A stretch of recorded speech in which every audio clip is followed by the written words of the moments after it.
everyone! So today nandito tayo sa Tagsay at nanonood tayo ng banda dito ng si Club. So may kasama pala tayo guys ng estudyante.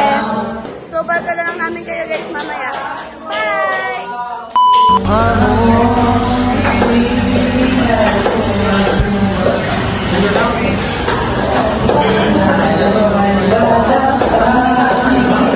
So ngayon, mag-interview tayo ng estudyante dito sa Tagsay.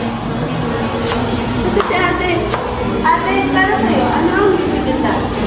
For me, the music industry enterprises the business, artists, and the professionals involved in creating, distributing, licensing, and promoting music. Ano ang pinakita ng music industry sa pag-aaral? Para sa akin, ang pinakita ko doon is live music po kasi on the spot po ang ginawa nilang pagkanta kung saan marami pong tao ang nanonood sa performance na ginawa. Kaya guys, huwag kayong may